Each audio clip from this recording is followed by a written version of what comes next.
haven't already.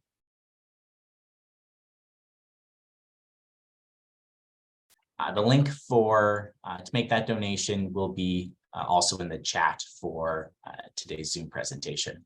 Michael Mostyn, the CEO of B'nai B'rith Canada, is here with us today, and he's going to tell us a bit about the organization and its charitable work. So I'll let Michael take the floor for a minute or so. Michael, go ahead. Great. So thank you so much, Peter.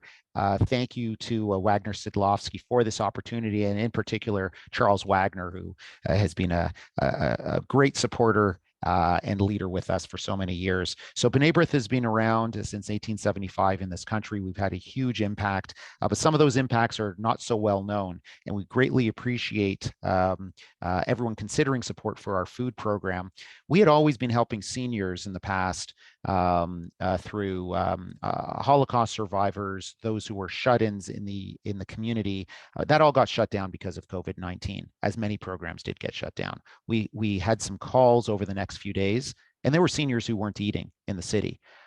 We realized right away that the kosher food banks in our community were closing down immediately without much notice.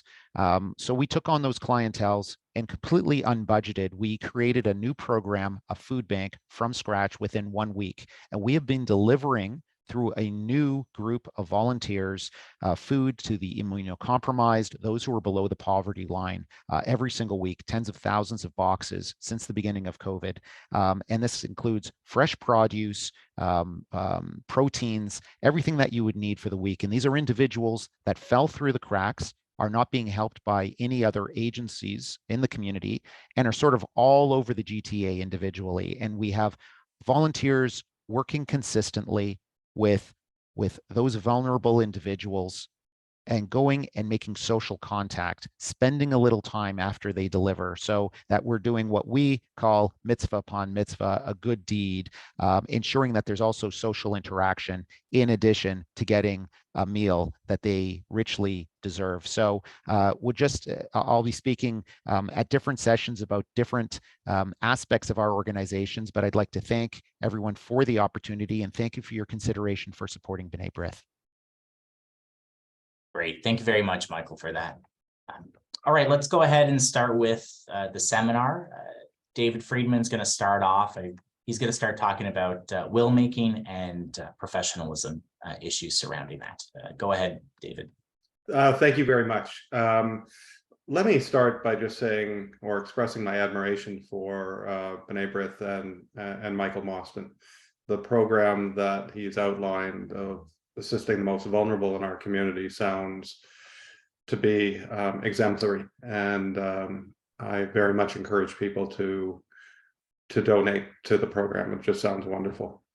So thanks very much for attending. This is the first of a number of seminars in our Lunch and Learn series dealing with will challenges. And what on this side of the lectern, so to speak, what we intend to do during these hour-long presentations or sessions that we have is to provide you with a high-level overview of the law in the area and concentrate on a few particular points. We could spend an entire hour speaking about any of them in particular, but we'd like to keep it short, and we'd like to keep it short so that we can have a discussion. So if there are things that you want to talk about, save them till the end, and please participate if you have questions. If there's information that you would like to bring to the attention of the audience generally, we absolutely welcome it. It would be much nicer to have an exchange of views than just having talking heads talk to you. So I'm going to make some assumptions about who is on this call. I'm going to assume that most of you are lawyers. Some of you might be accountants or financial planners or other trusted advisors, but I'm going to assume that most of you are practicing law. I'm also going to assume that most of you are doing estate planning to some extent. And I'm going to push a little bit further, and I'm going to assume that most of you are estate planning as part of your practice, but is not the only thing that you do, and may not even be the dominant part of your practice. Obviously, there are specialists that are amongst us in the audience today who practice nothing but a wills and estates work, but I think that they're probably the exception rather than the rule. I'm also going to assume that most of you don't get involved in contentious work, that is, with litigation. So, my last assumption is pretty well, as I said when I began to speak, I think that most of you want a general overview, a reminder of the law in this area. Maybe that's my role, to remind you what you learned in law school and have forgotten. And an update on some of the areas of law that are changing. And so, for example, today, my colleague Mukta Batra will talk about some of the changes dealing with substantial compliance, due execution of wills. So the first thing that I would like to talk about is wills and what a will is. And I want to just take you back to law school maybe a little bit. A will is a unique legal document, as we know. It's one of the most important documents that a person will make during their lifetime. A will can dispose of property once a person dies. It can designate the beneficiaries of assets that pass outside the estate, like life insurance proceeds or RRSPs. It can appoint temporary guardians for minor children. It can settle trusts, including charitable trusts, and it can set out how a person wishes their remains to be dealt with after their death. So these are very significant decisions and very significant personal decisions. And the law is quite concerned that wills are valid. As a matter of law, we can say that a will is unique in the sense that it is both revocable and ambulatory. Revocable meaning that the testator can revoke the will at any time, change the will at any time. The will is ambulatory in the sense that it can speak to property that is not yet owned by the testator, or property whose value fluctuates. And that's in contravention to most legal instruments that require a fixed value or fixed property to be existing at the time that the will is made. So it's a unique document in that sense as well. At the same time, the making of a will has to be approached with caution. Given the laws of the universe as we presently understand them, it's unlikely we can ask the deceased what they really intended in the will. And so as a result, we have to be very careful as to how we document the intentions of the testator in his or her will. And at the same time, we're always on the lookout for fraud and coercion. So no one here is going to learn anything new when I say that a will has to display certain fundamental characteristics, but it's worthwhile reminding ourselves of that nonetheless. The testator has to have the mental capacity to make the will, and the instrument has to be intended to operate as a will. So the will represents, to use the traditional language that we use in the law, the fixed and final intention of the testator to dispose of his or her property. And the will was made at a time where the testator had a sound and disposing mind and memory. The will must be in a form that complies with the statute, which is in Ontario not especially onerous. The formalities requirements are quite few. The testator has to know of the contents of the will and approve of the contents of the will. And lastly, the will can't be produced by coercion, that is, by undue influence. So what we're going to be talking about in these seminars is making a will that comports with these principles and defending and attacking wills on the basis of these same principles. So the first thing that I would like to talk about is professionalism, because I think it's always worthwhile to talk about professionalism. A lot of the things that I've talked about already is just settled law, and Mukta is going to add to it. But professionalism, to me, can be described as the art of not being sued. And I think that that's something that we're rightfully all concerned about in this area. I looked at LawPro's annual report yesterday afternoon, and LawPro reported that in 2021, there were 3,193 claims made against lawyers.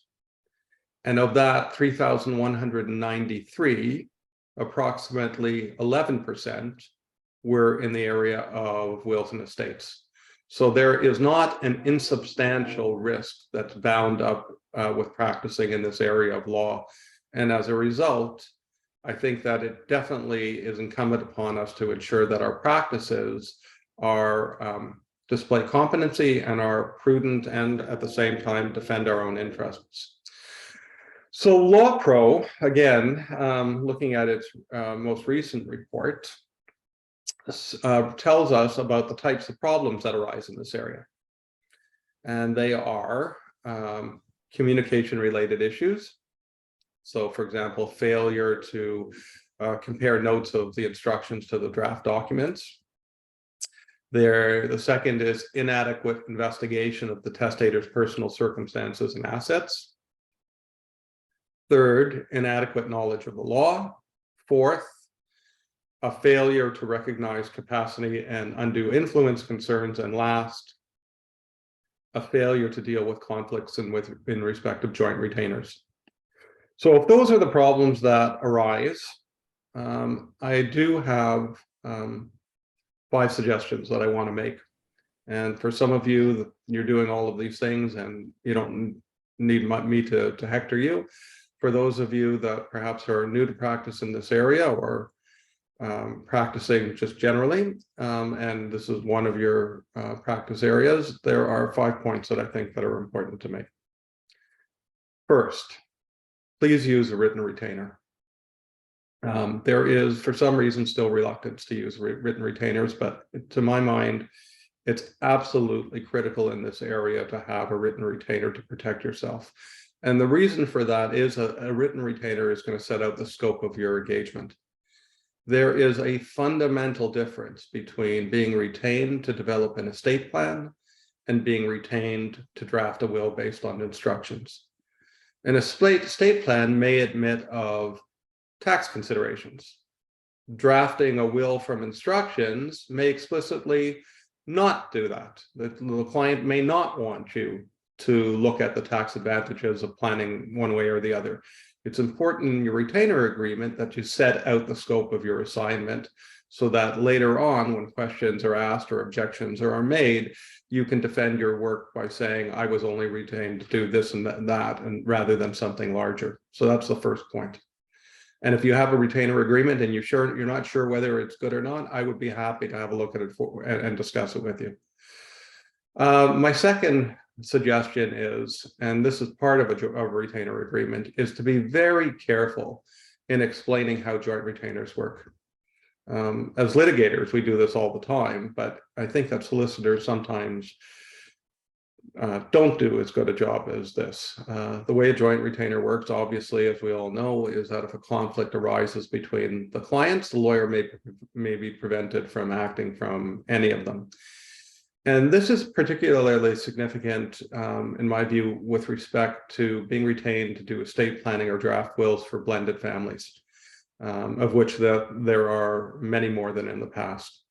And conflicts may very well arise during the course of the engagement, and it's necessary then to be able to explain to the client what the lawyer can and can't do, or what has to be referred out to another lawyer because of the conflict of interest provisions in the rules of professional conduct.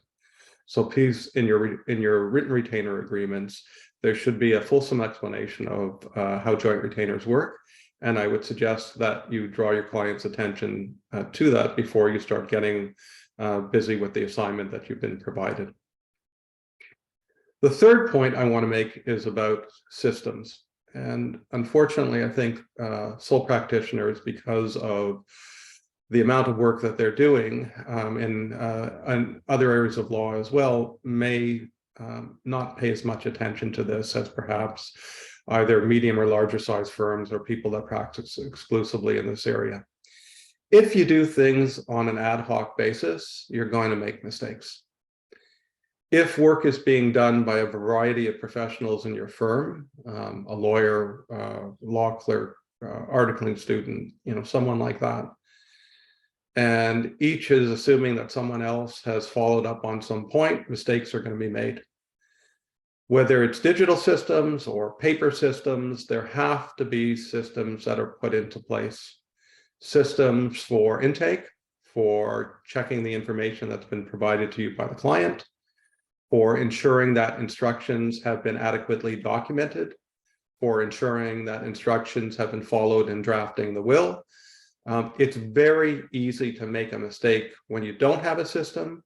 It's much harder to make a mistake once you do have a system. So I'll give you one example. Often in will challenges, we consider whether the testator knew and approved of the contents of the will, and we rely upon the evidence of the drafting solicitor in respect of the instructions that were given and the execution of the will. One of the simplest things that you can do is when the client is ready to execute the will and you want to go through the will with that client, is to have the original put in front of the client and a copy put in front of yourself. And as you explain the will to the client, you just initial every paragraph that you've explained, indicating for yourself that you've explained it and the client didn't have any questions. If the client did have any questions or concerns, you can write that down and then initial that when you've addressed that as well. And when you're finished all of that, sign the draft at the bottom and date it and stick it in your file.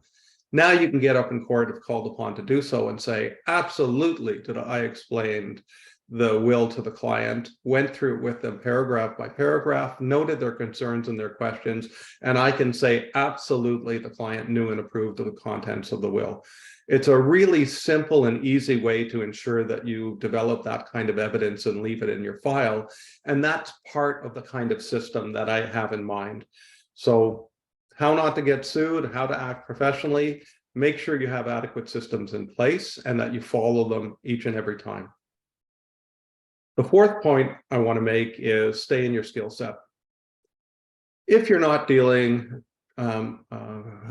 ordinarily with complex tax questions, don't reach into that area, refer it out to someone else. Or if the nature of the asset is one that you're not familiar with, again, you may want to consider whether this retainer ought to be accepted by you or not. And where I've seen a lot of problems are in respect to farm properties.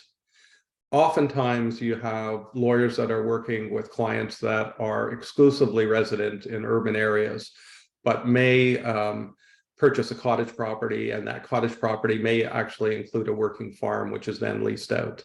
Farm properties are notoriously difficult to deal with in estate plans. There's an awful lot that's going on.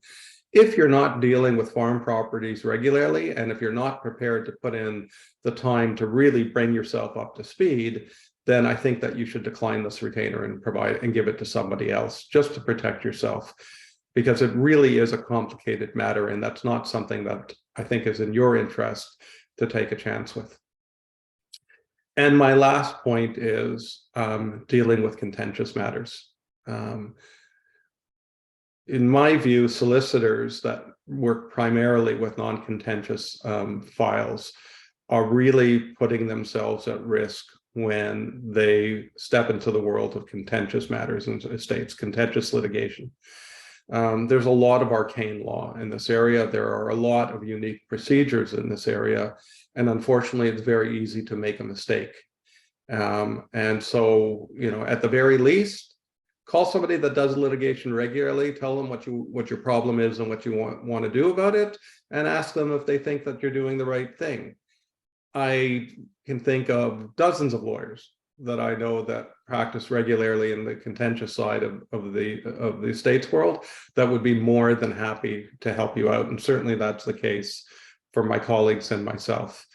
I'd much rather be of use to you in avoiding you being caught up in litigation than assisting you after the fact. So those are the introductory points that I wanted to make with respect to what a will is and how you might protect yourself and act professionally in serving your clients. My colleague Mukta Batra will now talk about due execution, holographic wills, and the changes of the law that have allowed Ontario to transform itself from a strict compliance jurisdiction to a substantial compliance jurisdiction. Over to you, Mukta. Thank you, David. Speaking of strict and substantial compliance, it's vital that a will is carefully crafted and duly executed, because if it wasn't, at least until 2022, the result could be intestacy. So all the work of a client wanting to disinherit an estranged child, provide for a common law spouse, leave something to a grandchild may all be for naught. A duly executed will has to have 3 elements. It should be in writing, it should be signed, it should be witnessed by 2 witnesses, and the witnessing process has to be where the witness, and typically it would be where the witness and the lawyer were in the same room and the testator was too. It would often be in the lawyer's office itself. Fortunately, the SLRA has been amended. Since 2021, the witnessing ceremony can be virtual, and the 2 elements for an audio-video ceremony is that the attendees need to see, hear, and communicate with each other in real time, which means that their audio and video should be on. And the second element is that one of the witness has to be an LSO licensee. Typically, a witness is not an interested party, they're not a beneficiary in the will. And is witnessing always necessary? The answer is no. Witnessing can be dispensed with if the person who's writing the will is a member of the Armed Forces, Navy, or the Air Force, and the will is created while they're in active service.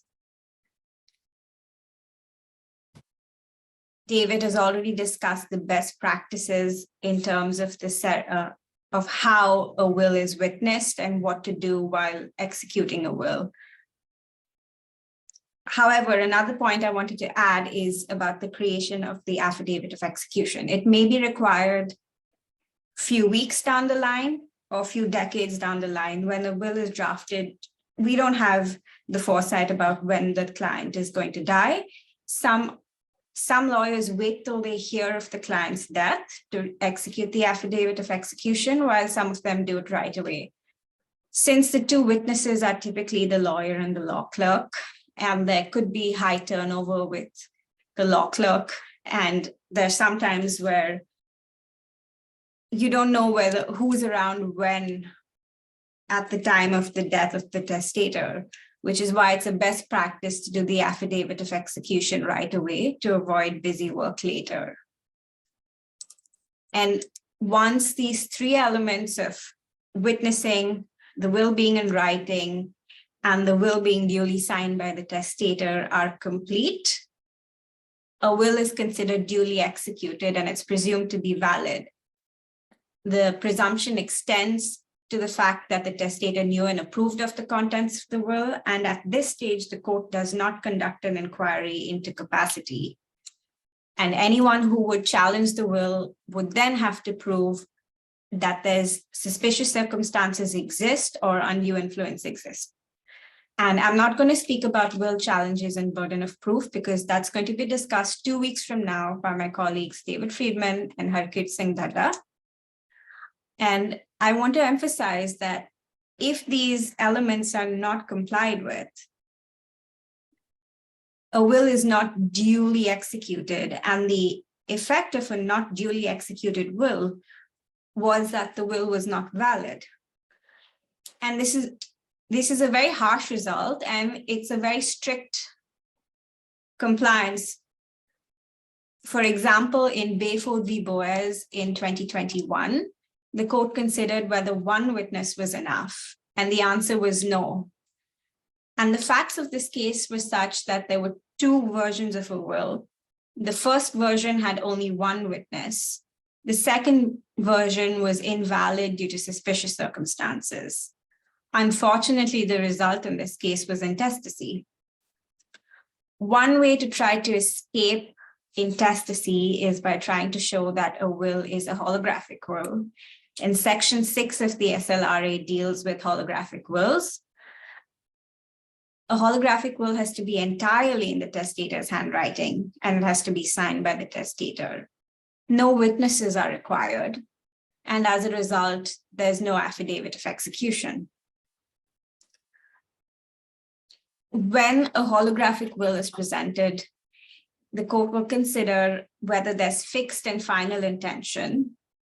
And I'm going to take you through a few examples of holographic wills that were considered to be valid. One of them was just scribblings on the side of a tractor written in dust. That was a valid will because the farmer who scribbled in dust said, I want everything to go to my wife, and he was in an accident about to die. The other was a suicide note. There was a suicide note which discussed why a person was committed suicide. It held somebody responsible, and it also explained how they want their property to be distributed.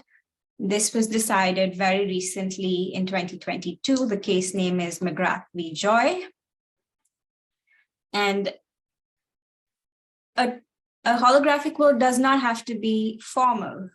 There was even a case where a document that was labeled the informal will and last request was considered a valid will. And the reason was that the testator had capacity and they had clearly explained how they want their assets to be divided after death. And in contrast, there was a recent case, Mackenzie v. Hill, which was decided last year. In this case, a person, after they passed away, their family looked through their belongings. They found a journal. The journal had a scribbling in the deceased handwriting. The document was titled An Agreement to Transfer Property. And it just said that they want to transfer property to the brother. The brother can sell the property without any restriction and appointed the brother the guardian. It was signed and it was dated. This was not a will because there was no fixed and final intention. And the reason was that everything was in present tense. It didn't show ambulatory intention. And especially since the brother was also appointed guardian, the suggestion was that he was holding the property in trust.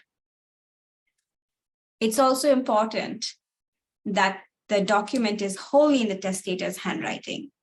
What happens if it's partly typed and partly in the testator's handwriting? This very question was decided by courts in Ontario about 2 years ago. And we're getting into the COVID era now. In May of 2020, there was a lady, she was on her deathbed. She had no energy to write a comprehensive will. She contacted her lawyer. The lawyer sent out a draft will. It did not have time to go there. Again, this is the COVID era, so there's a lot of restrictions. She phones up the client, tells her to sign and initial the typed document, and then to write a covering handwritten note. I'm going to read out the handwritten note for you now. It says that I, Rebecca Stephanie LaCroix, declare that this holographic will shall constitute my last will and testament. And I hereby incorporate into this my will the attached draft will, which I have initialed on each page for identification purpose. The handwritten covering note was not considered a valid will because when the court analyzed the handwritten holographic note, there was no fixed and final intention expressed in the document itself. The lawyers argued that the typed document, which was signed, should be incorporated by reference. The court rejected this argument, and the reason was that there's a body of cases that hold that a holographic will cannot incorporate other documents as reference. The typed document was not witnessed and it was typed, which is why it was not valid either as a holographic will or a duly executed will. And that's just to illustrate one of the gaps with the strict compliance regime as it existed. There are cases where wills couldn't be prepared, or they were rather prepared but couldn't be signed because of COVID. And then the intentions of the person couldn't be validly executed as a will because of errors with form. Thankfully, the Succession Law Reform Act is now amended with effect from Jan 1st, 2022. Ontario is the last jurisdiction to enter into the substantial compliance regime. The only two outliers are the Northwestern Territories and Newfoundland and Labrador. The substantial compliance law in Ontario is dealt with in section 21(1)(1). And it says that if the Superior Court of Justice is satisfied that a document or writing that was not duly executed or made as a will sets out the testamentary decisions of the deceased or the intention to revoke, alter, or revive a will, the court would, on an application, order that the document is valid and fully effective, either as a will or a revocation or an alteration or revival. This rule applies if the testator died after January 1st, 2022, regardless of when the will was made. As of yesterday, there were no reported Ontario cases on CanLII, so I'm going to discuss some examples from other jurisdictions. Alberta's language for substantial compliance is very similar to the language in Ontario. And there were two cases where wills were validated that I'd like to take you through. The first one was a will that was witnessed by a single person. That was considered a valid will and validated by the court. And if Bayford was before the court today, and if the deceased died after Jan 1st, 2022, it's possible that the first will, which had only one witness, would have a different outcome. The Alberta courts have also validated handwritten edits to a typed codicil. In BC, the law is a little broader. I'm going to get into the scope of the law in a minute, but I'm going to talk about three cases before I do. The first one was a will that was prepared but could not be signed due to COVID. In 2021, the court validated a will that was prepared by a lawyer. Instructions were given, but it could not be signed. This was in the case of the Bishop estate. There was also a case where a will was approved by phone. This is very interesting. What happened was the testator had an illness. He went to the doctor. He then called up his lawyer and said, hey, listen, I don't want to give my separated wife anything. The lawyer prepared the will and then read it over to the testator on phone. The will was never signed and the testator never received a copy of the will. The question was whether this document was valid and whether it operated as a will. The court examined the question and compared reading a will back on phone with reading the will to an illiterate client or a client who's blind, and said that the test of knowledge and approval is met, and therefore the document is a valid will. And this was in the case of the Gibb estate in 2021. Before those two cases, though, was the case of Husbuchi estate. And that was a case where Mr. Husbuchi passed away, no will could be found. They looked through his computer and identified a typed document, which described how he wanted some of his assets distributed. The court validated this as a will. The reason it validated it in BC was that the BC substantial compliance law defines a document to include records, and it also defines records to include documents such as Word documents saved on electronic media. In Ontario, though, the law is different. It's much narrower, so I don't think the result in Husbuchi would apply. The reasons are twofold. First, section 21(1) sub 2 of the SLRA explicitly states that wills cannot be electronic. Second, section 31 of the Electronic Commerce Act also says that no electronic wills or no electronic documents can be considered valid codicils. When it comes to the substantial compliance regime, the court is faced with whether they should validate a will or not. The court carefully considers the particular facts and circumstances of the case, whether the document is authentic, and whether it represents the fixed and final intention. The court will look at both intrinsic and extrinsic evidence while doing so. And it's possible, there's a good body of law in Ontario already because of holographic wills about what the fixed and final intentions of the deceased are. It's a very fact-specific analysis, though. And in terms of the process of validating a will through substantial compliance, the language of section 21(1) sub 1 suggests that an application has to be brought and an order has to be obtained. This would suggest that it's not through the probate process, and it's not like you would not apply for a certificate of appointment, rather you'd apply for an application for directions to obtain an order. I'm now going to turn it back to David, who's going to speak about the probate process and the divided jurisdiction. Over to you, David. Thank you very much. I love talking about probate law. Probate law is it's a fascinating area. If you look at the probate law or the succession law of any mature legal system, you're going to learn all about the history of that legal system, how property is regarded, how family relations are regarded. It's such a basic part of our law. It's usually the first thing that a mature legal system develops after criminal law. So in our province, probate law has a lot of older forms and even arcane forms that are mixed into it. Our probate law comes from English probate law, and English probate law really matured about the 16th century. Probate law and probate questions took place before the ecclesiastical courts in the United Kingdom at Doctors' Commons in London, and developed quite substantially till the beginning of the middle of the 19th century, when the first probate court was developed in the United Kingdom.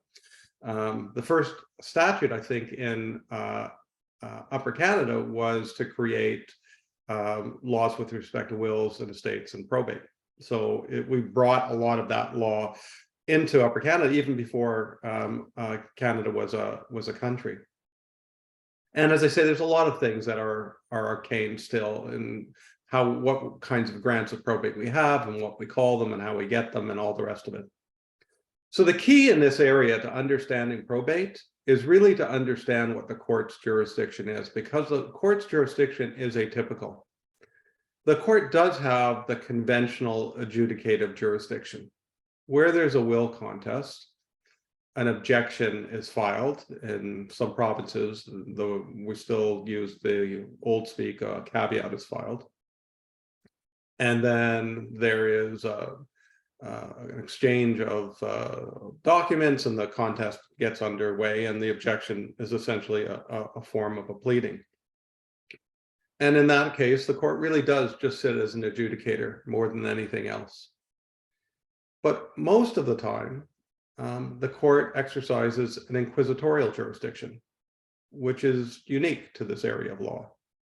In trust law, the court has a supervisory jurisdiction over trustees, which is unique to that area of law. But for probate, the court's inquisitorial jurisdiction is there to ensure that only valid wills are subject to probate. And the reason for that is obvious. You're setting into place in rem property rights. And so to have a faulty grant of probate is to mean that property that passes to third parties might be impeached later by the court, with all kinds of difficulties that arise. So in Ontario, we still have a general distinction between proof in solid form, that is proof by evidence when we're called upon to do so, or proof in common form, that is where a will is brought before the court and administrative procedures allow for the court staff to issue a certificate of appointment to the applicant. So in the chat box, I note that there is a question that was asked, and it's the perfect question to be able to, for me to discuss what I want to do. And here's the question. I'm going to read it out to you if you don't know how to open the chat box. I've experienced that the estate court office has rejected an older version of the affidavit of execution when submitted with the application. If I cannot find any witnesses, what can be done to satisfy the estate court office? So this asks a question about how do I get a will admitted to probate conventionally? And so let me just back up and just give you a couple of background facts. Obviously, we know that an estate trustee draws their authority from the will, not from probate. And so probate really is only required either where the will is contested or where the nature of a transaction requires probate, dealing in real estate, or where a third party like a bank requires probate to the will to be admitted to probate to give them comfort. So compared to a person that dies intestate, the estate trustee without a will, what we used to call an administrator, draws their authority exclusively from the court order appointing them. That's not the case in a will. So in respect of common form business, that is a conventional application to have a will admitted to probate, we have a set of developed procedures that the estates court uses to be able to check the application to see if there's any problems. And if there are no areas of concern, then probate can issue as a matter of course. And if you don't have access to the Estates Procedures Manual that is used by the Ministry of the Attorney General, it's available to you if you write to them. Go to their website. There is a spot where you can write to somebody in the Attorney General's office, and they'll just send you a copy of the current Estates Procedures Manual. Matter of fact, just to make everybody's life a little bit easier, if I can, I'm just going to put it in the chat. And David, I'll just interrupt because we're on that point. I think it's section 3.2.1 of the Estates Manual that would directly deal with this issue when the witnesses can't be found and a new affidavit of execution needs to be signed. What do you do? So I think in that section 3.2.1 would have the answer. What he said. Thank you very much. I'll see if I can figure out how to put it in the chat bar. I'll put it in the chat bar. If I can't, I'll just I'll give it to Maddie Kinnear, who can send it out to anybody that wants it. If not, I have the 2021 version on my computer. I think there's a 2022 version. I'm not sure whether it's somebody else in the office has the newer version or not, and what changes have been made. So the manual will tell the estates clerk what they can do and what they can't do. But that doesn't end things. Whether the will was witnessed correctly or not is a question of fact. It's not that you have to comply with the Estates Procedures Manual to get probate. It's that the compliance with the Estates Procedures Manual will allow the Estates Office to issue probate as a matter of course. If there's a difficulty, the matter can be brought into court on an application for advice and direction, can be brought to the attention informally of the duty judge, and affidavit evidence can be presented on whatever point that the court feels should be addressed to inquire into whether the will is valid or not valid. So the manual is really good, but if the manual is not on point, that's okay. A judge of the Superior Court has jurisdiction to approve the probate application, and the matter can be brought, whether it's a lost will or there's a difficulty with the affidavit of execution or whatever the problem is, the matter can be brought before the court and an order obtained validating that the will is, or validating the will is properly made and be admitted to probate. And so the manual is really good. If the manual doesn't assist, we can still bring in the matter into court and have things corrected that way. The inquisitorial jurisdiction of the court is what would, even beyond compliance with the manual, the estate clerk or estate court clerk may have a question with respect to the application, who will flag it and bring it to the attention of the duty judge, and the duty judge may order that the matter be addressed in some way by counsel, either in correspondence or through an affidavit or whatever the case may be. And this is a perfectly proper exercise of the court's inquisitorial jurisdiction. The whole point being to ensure that valid probate issues. And if there's a problem, if the court has a suspicion or wants to know more, that can be addressed as the duty judge wishes. If not, as I say, the matter can be brought into court and an order taken through an application. The whole point of probate and our probate system is to allow for stability. We have an incredibly stable model of issuing probate. And what that means is that our model of law is approximated in the other common law provinces and in other Commonwealth jurisdictions, allowing for resealing a probate from one jurisdiction to another, or special types of grants to deal with property that may be located in one jurisdiction while the estate is resident in another jurisdiction. There's all sorts of things that can happen given the stability of the law in this area. But it is complicated, and there are some, somewhat arcane forms that are used. But the answer is often within either the statutes or the general law. And as you would imagine, there is a wealth of jurisprudence on just about any topic that you can imagine. Most of the problems that we have today have been treated in some form in the past, and there are precedents, or at least there's jurisprudence on point.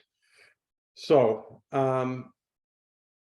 in the seminars to come, we're going to unpack probate and talk about the filing of the objection to probate, what has to be in the objection, how it's dealt with in a motion for directions, et cetera, et cetera, et cetera. And we'll go through things from beginning to end. At this point, all I really wanted to do is to remind you that probate is an exercise leading to the validation of the will or the appointment of an estate trustee without a will.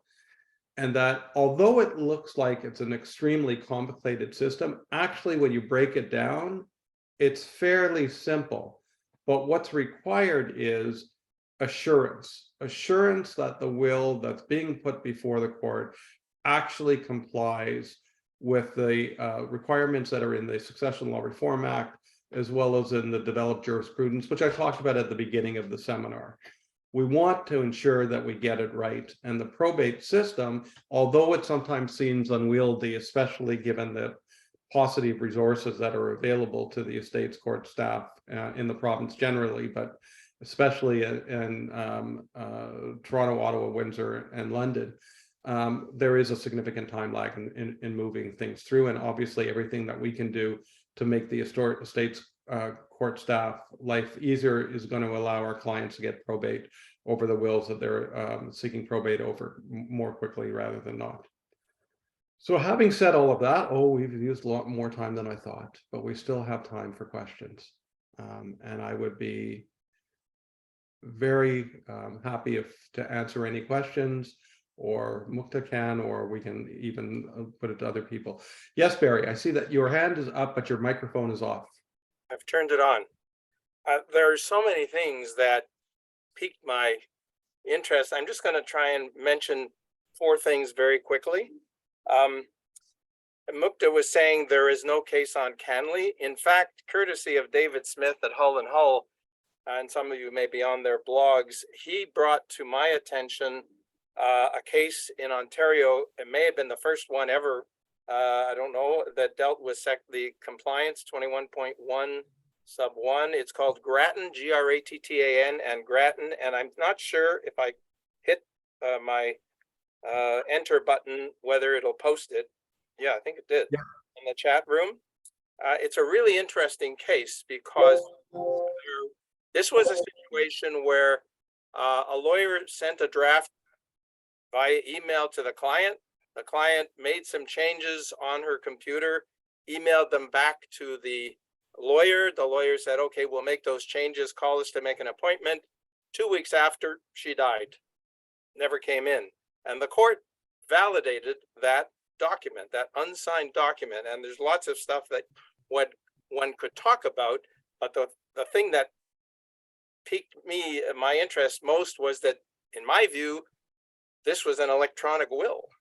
And the suggestion in the legislation is that you can't do that. But it was validated. So that's the first thing I want to mention. The second thing, the most recent Estates Procedures Manual is actually dated January 30th of this year. And you don't any longer have to ask to get one. You can get on a distribution list. And I'm not quite sure. Well, let's see. Maybe I'm not sure if I can. It's in the chat box, actually. Oh, Peter posted it. This is the latest procedures manual. Correct. January 30th. But what I wanted to say was you don't have to ask for it. You just have to ask to be put on the distribution list and you will automatically get one. And this was brought up to the attention through the OBA. And I've got the link, and I don't know, maybe I could send it to Peter, and would he be so anybody, if they open up the chat bar, you'll see that there is a link that you can hit and it will download the current manual to your computer. So it's already there. Oh, okay, pardon me.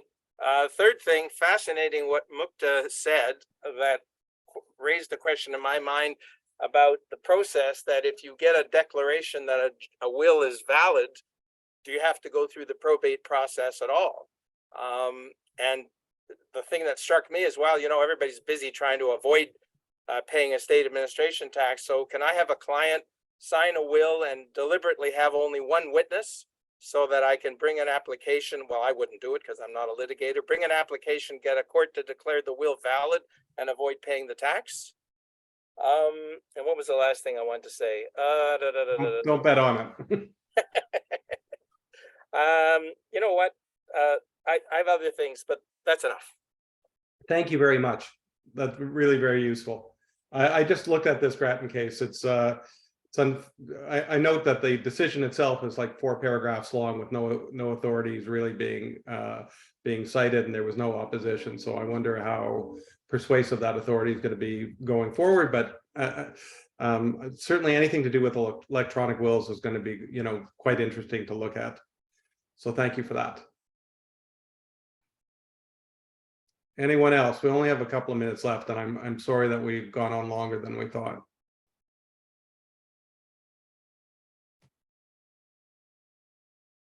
I'm going to just point out, David, you have a whole bunch of questions in the chat.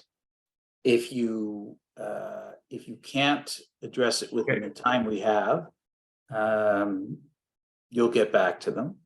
And just to address something quickly for Barry, in the course of mediations, you often get an order from the or in the discussions, you often get an order that until such time as probate comes through, at least I've often gotten the order, that the estate trustee or the estate trustee can carry out all the actions he otherwise might do. And whenever I go to a bank who says, no, we don't have probate, I show them the order and they behave. So yes, someone who wants to end run things, if they were nefarious, might be able to get away with it. Normally, the order reads, though, that the certificate of appointment would issue upon compliance with the normal formalities, which includes the payment of the estate administration tax. We're not dealing with tax, but we are dealing with death and taxes. You know the old joke. That's it. Yes, but that's something we do to protect us. There is a question in the chat box asking about voluntary and mandatory probate, and I think I'm not sure what the distinction that's being asked about is, but probate is sometimes necessary to affect a transaction. So to transfer title to real estate outside of the first dealings exemption, you're going to need probate. Beyond that, there may just be a third party that is holding assets of the estate that is not going to release those assets outside of a court order. And that court order is normally going to be a certificate of appointment. And so it's not where that the asset itself may mandate that probate is required, or it might be that, let's say, for example, the value of the asset that's on, let's say, money on deposit with a bank or trust company, is going to run against either industry policies or individual policies of that bank or trust company, which are going to demand probate be issued. And that certainly makes sense, because if you were acting for the bank, before you start giving out $1 million in cash to anyone, you're going to want to make sure that you're giving it to the right representative of the estate. And what's the way that you can ensure that the representative is the correct one? By having probate issued and having a certificate of appointment presented to the bank, and then that certificate of appointment, a copy can be made and put into the file. I am very sorry, but it is now after 1 o'clock. I notice that there are some people that had hands up. If you have questions or problems, please write to us. I'd be more than happy to assist in any way possible. I thought we would have a little bit more time to discuss matters, but unfortunately we don't. Peter, I'm going to give it back to you. Well, thank you very much, David and Mukta, for that presentation. And thank you to all who had those questions. That was very helpful. Our next presentation will be in 2 weeks. We're going to be talking about the grounds for challenging the will. That'll be presented by, again, David Friedman, as well as Harkert Singhdata at our firm. So we look forward to seeing you all there. I will note that I gave you a citation for the estates manual before. That was based on an old version. So I'm just going to quickly tell you that it's actually 6.5.2.5 now. This is in the 2023 version. Again, thank you so much for attending. Thank you again to our sponsors, and we look forward to seeing you in a couple of weeks. Take care. Bye, everyone.